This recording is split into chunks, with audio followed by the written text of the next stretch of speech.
E agora se prepare para ouvir a mensagem de Deus. Abra o seu coração e a sua mente, e deixe Deus entrar em sua vida.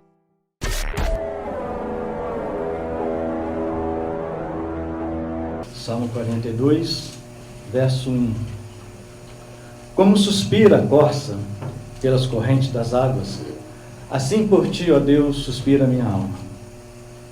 A minha alma tem sede de Deus, do Deus vivo. Quando irei e me verei perante a face de Deus? As minhas lágrimas têm sido meu alimento dia e noite. Enquanto me dizem continuamente, o teu Deus, onde estás? Lembro-me destas coisas e dentro de mim se me derrama a alma, de como passava eu com a multidão de povo e os guiava em procissão à casa de Deus. E louvor, multidão em festa. Por que estás abatido, ó minha alma? Por que te perturba dentro de mim? Espere em Deus, pois ainda o louvarei, a Ele, meu auxílio e Deus meu. Amém? Vamos orar mais uma vez? Aleluia. Santo Deus, em nome de Jesus, te agradeço, ó Pai, por estar tendo essa oportunidade nesse espaço aqui, nesta igreja. Ter essa oportunidade de estar conhecendo outros irmãos, Deus. Nesse momento nós estamos diante da Tua Palavra, nós a lemos. E usa-me agora como instrumento do Senhor para trazer uma mensagem para esses irmãos. Uma mensagem, ó Pai, que possa falar aos seus corações. Uma mensagem que possa trazer, ó Pai, algum auxílio para a alma deles. Para a minha também, como o Senhor já tem feito. Em nome de Jesus é que eu oro e agradeço. Amém. Irmãos, podem sentar-se. Nós estamos numa época em que nós temos muitas opções. Vocês optaram por estar aqui, nesse espaço. Mas existem outros espaços. Tem a vida que veio aqui e falou que é da igreja metodista. Sou eu da igreja presbiteriana. Existem muitas igrejas por aí. E nós costumamos falar o seguinte: nós somos livres. Você se sente livre? A senhora se sente livre? Você se sente livre? Nós sentimos livres, mas será que de fato nós somos livres? Com tantas opções, nós somos de fato livres? Sabe por quê? Ter muitas opções não significa ter liberdade. Até pelo contrário. Quando você tem muitas opções, você acaba se vendo preso e ansioso. Por quê? Porque você tem muitas escolhas a fazer. Bom é quando você não tem tantas opções. Por exemplo, eu só tenho esse terno e um outro preto. Quando eu chego no guarda-roupa, eu tenho só duas opções. Fica fácil. Hoje eu vou de preto, hoje eu vou com o outro. Mas se eu tivesse um outro, ficaria mais difícil. Eu começaria a coçar a cabeça e pensar com qual desses eu vou. Então, o fato de ter muitas opções não significa que você também tenha liberdade. As muitas opções são componentes que nos faz pensar em um cenário ilusório. Por que isso? Porque quando nós temos um mundo cheio de opções, isso nos faz pensar que nós podemos obter a felicidade completa. Nos faz ter essa sensação, pelo fato de ter muitas coisas, muitas opções, eu tenho a liberdade de escolher. Mas, na verdade, o que nós encontramos é pessoas cada vez mais ansiosas. Mais ansiosas pelas suas escolhas. Veja o que diz aqui o verso 4. O salmista, ele diz o seguinte: lembro-me destas coisas e dentro de mim se me derrama a alma, de como eu passava com a multidão do povo e os guiava em procissão. Aqui nesse versículo, o salmista está dizendo o seguinte: que saudade eu tenho. Que saudade que eu tenho de um tempo em que eu podia ir com a multidão para a casa de Deus, sorrindo, cantando, em alegria. Mas por algum motivo, alguma coisa aconteceu aqui com o salmista, que ele agora sente saudade disso. A opção outras opções. Por algum motivo, ele deixou de ir à casa de Deus. Por algum motivo, a alma dele que se alegrava, como ele diz aqui, ia à casa de Deus, entre gritos de alegria e louvor, multidão e festa, isso acabou para a vida dele.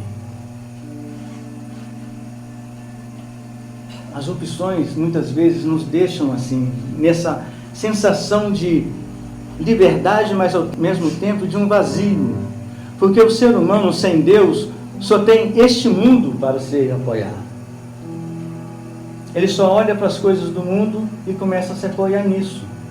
O seu prazer, a sua atenção, fica convencido de que aquilo que ele tem vai suprir a sua necessidade e vai trazer para ele felicidade e alegria, e ele vai conseguir tudo através do prazer, através do conhecimento, através do trabalho.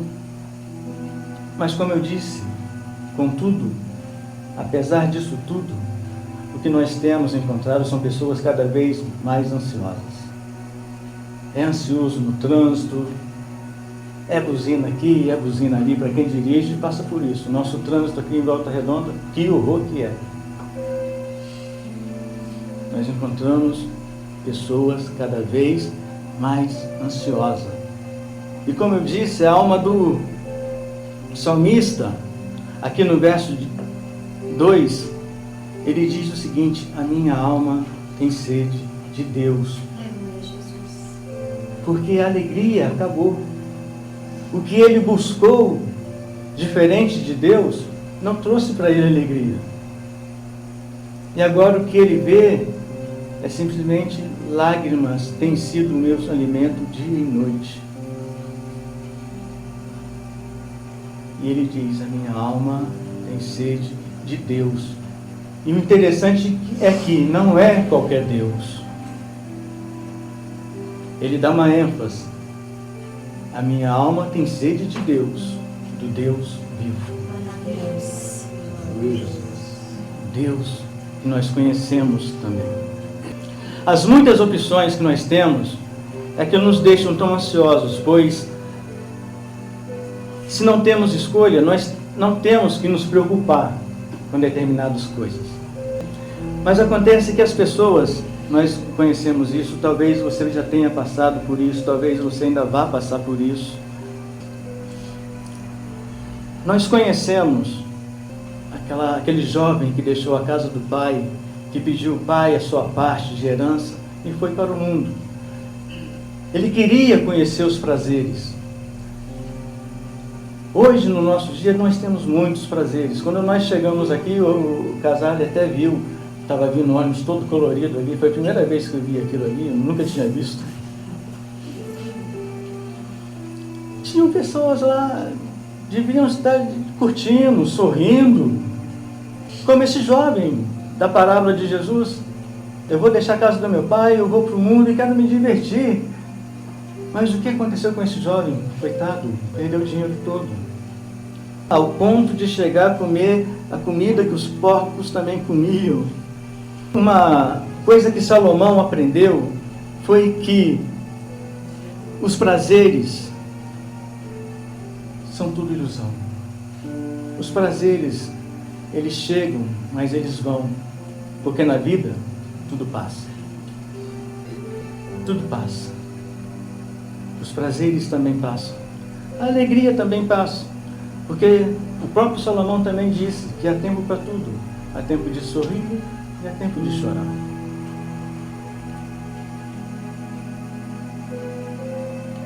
Com Salomão nós aprendemos que prazer você pode ter. Não é proibido você sentir, não é proibido você se alegrar. Eu e minha esposa, de vez em quando, estamos indo ao cinema. Precisamos de alguma coisa para nos alegrar, para distrair. De vez em quando nós vamos. Isso não é pecado, isso não é problema. O problema está em você querer fazer do prazer o seu estilo de vida. Fazer do prazer o sentido da sua vida. Aí sim. Mas no momento em que você faz do prazer o sentido de vida, nós não sabemos o que aconteceu com o salmista. Mas chegou um ponto em que ele disse: a minha alma tem sede de Deus. Ele descobriu que os prazeres não satisfaz.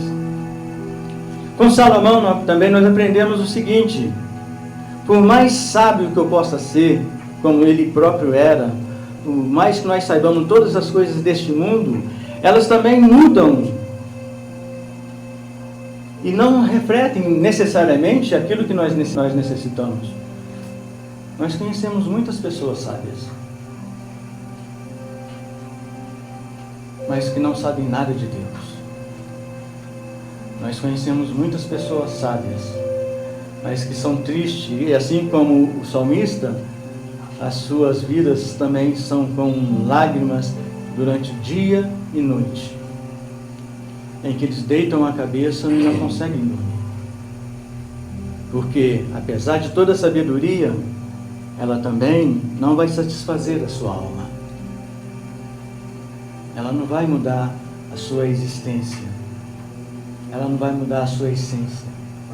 Ela não vai satisfazer a sua alma. Outra coisa que nós aprendemos também com Salomão é que há muitas pessoas que se dedicam ao trabalho. Elas fazem do trabalho a razão da sua vida. Elas trabalham de domingo a domingo. E quando você comenta alguma coisa com ela, ela diz: olha, eu não posso porque eu não tenho tempo. Eu tenho que trabalhar. Trabalhar não é mal, trabalhar não é pecado. Inclusive, se alguém perguntar para você quem inventou o trabalho, você fala: olha, foi Deus que inventou. Agora, se o trabalho é difícil, foi por causa do homem. Não foi por causa de Deus. O trabalho do homem era tranquilo. Deus falou: olha, está aí o jardim. Tudo que você está vendo é seu. Dê nome aos animais, coma dos frutos. Desfrute. Trabalhe e desfrute. Você tem tudo aí. Mas no momento em que eles pecaram, Deus falou: olha, por causa de você, Adão, o seu trabalho vai ser pesado. Por causa do homem, por causa dessa briga que o homem tem de querer conquistar, e cria aquele dilema de trabalhar e desfrutar, que acaba não desfrutando. E nisso Salomão também aprendeu que o trabalho também é ilusão, porque também não vai satisfazer a necessidade da sua alma. E toda a demonstração que nós temos na vida, pensando que o trabalho é o fundamental, aquilo que vai mudar a minha existência, não é. Não é. De tanto correr pela vida sem tempo, me esqueci que a vida se vive um momento. Esse é um pedacinho de uma letra antiga, chamada Me Esqueci de Viver. Sério? Muitas vezes nós estamos nessa, de tanto correr pela vida sem tempo, me esqueci que na vida se vive um momento. A nossa vida é feita de momentos como esse que nós estamos agora, momento de adoração, momento de estar unido, esposa, marido, momento de estar aqui agora nesse momento como irmãos. São esses momentos de saber desfrutar pequenas coisas, de olhar para um passarinho e sentir prazer, porque foi Deus que criou aquele passarinho. Aleluia. De olhar aquela árvore que está ali, Glória a Deus. imaginar cada passo daquilo ali foi Deus que fez. E nós não esquecemos que esses pequenos detalhes fazem parte da nossa vida, porque Deus colocou aqui para que eu e você pudéssemos desfrutar cada um desses detalhes. São essas coisas. E por quando nós nos esquecemos disso e pensamos voltar a nossa atenção para outras partes, a nossa alma chora. As minhas lágrimas têm sido o meu alimento dia e noite, enquanto me dizem continuamente: o teu Deus onde está? O teu Deus. Enquanto você chora, aqueles que não creem em Deus riem de você. E aqui o salmista lembra: poxa, houve um tempo que eu estava lá atrás. Eu ia para a igreja, eu ia cantando, eu ia alegre, eu ia feliz. Mas agora não. Agora a minha alma tem sede de Deus. A minha alma tem sede de Deus. Nós não precisamos ter as lágrimas escorrendo de nossos olhos para ter essa sede de Deus. Eu preciso ter essa sede de Deus sempre. Assim como nós precisamos desta água, nós precisamos de Deus para a nossa vida. É Ele que vai nos alimentar, é Ele que vai nos sustentar, é Ele que vai nos dar força. O Salmo 37,4, ele diz o seguinte: agrada-te do Senhor e Ele satisfará os desejos do teu coração. O que nós precisamos fazer é nos agradar de Deus. Quem agrada do Senhor, ele recebe satisfação, ele recebe sabedoria e significado, enquanto ele realiza as coisas mais corriqueiras do nosso dia a dia, que é comer, beber e trabalhar. Não veja o seu trabalho como um fardo, mas uma oportunidade de falar de Deus. Não faça da sua casa um lugar de batalha, mas um lugar de paz e harmonia. Faça de onde você andar, de onde você estiver, um lugar onde as pessoas olham para você e falam: essa pessoa é diferente, eu quero ser como ela, eu quero ter esse sorriso, mesmo na hora em que as coisas estão difíceis. Eu quero ser assim. E como nós podemos ser assim? Conhecendo Jesus. Porque nós estamos falando aqui de opções. E existe uma opção que é a melhor escolha que você pode fazer na vida. Entre todas as opções que nós podemos fazer na vida, a melhor escolha é escolher Jesus e andar ao lado dele. Amém? Eu agradeço essa oportunidade e vou orar mais uma vez, tá? E voltar a palavra para o nosso pastor. Santo Deus, em nome de Jesus, te agradeço, ó Pai, essa oportunidade que nós tivemos. Te agradeço pela tua palavra e que ela possa falar no coração dos teus servos, ó Deus. Abençoa cada um e nos dê uma semana abençoada e que o Senhor esteja sempre conosco, porque essa é a melhor escolha que nós podemos fazer. Em nome de Jesus. Amém.